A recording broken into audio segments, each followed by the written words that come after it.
Mr. Dr. Kipchoge Keino, the Athletic Kenya. Athletics officials, in conjunction with National Olympic Committee and the Ministry for Sports, have dismissed reports in the media that there are differences in Team Kenya camp on traveling date to Bristol. It is reported that top athletes had turned down training in Bristol, England, and were also reluctant to travel early, claiming training in Bristol would only lessen their chances of improving their medal tally due to bad weather condition and low altitude compared to Kenya.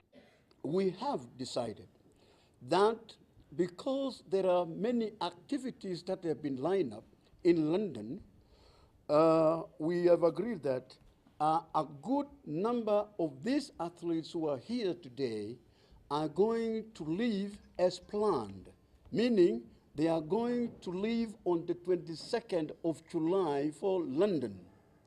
Now, we have made some minor amendment in this, in that.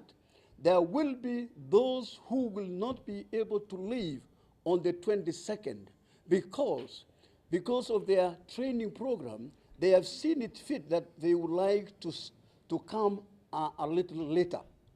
So we have agreed together that there will be those who will be coming maybe 4 days later, 5 days, some will be leaving on the 30th of this month. So we have made that concession, and we have agreed together that this is for the good of this nation and it is for the good of these athletes.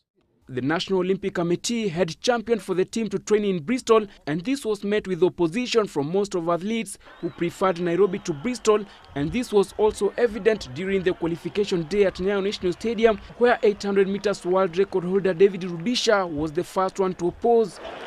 It might be a good idea, to train just to adapt the environment, but I don't think it's a good idea if you're going to take a long time there, because training in altitude is good always. On traveling date, athletes had preferred to travel on 30th, but according to stakeholders, the team will travel in batches beginning 22nd this month, and each athlete may choose his departure date depending on his area of competition. We don't want any negative comments because there is none. Actually, there is none negative comment.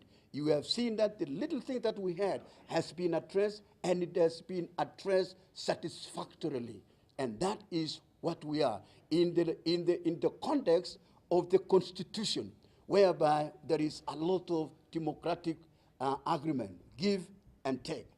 Of course, the 800 meters runners and other teams are here.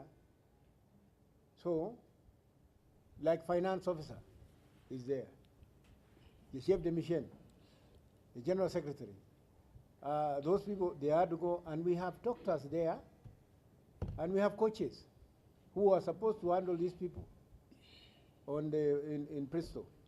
So we could not return them back because these people, the athletes from here, didn't go to Bristol.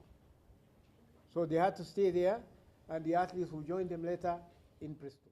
This took place amid Coca-Cola Company issuing a 5 million check to Team Kenya as a partnership with National Olympic Committee of Kenya towards the Olympics. The controversy surrounding Team Kenya to London has been toned down after a 2-hour meeting between Athletics Kenya officials, National Olympic Committee officials and athletes, with emphasis the departure date to London to be 22nd. Only time will tell if all is well in the Kenyan camp to Bristol. Manuya Kevin, GBS News.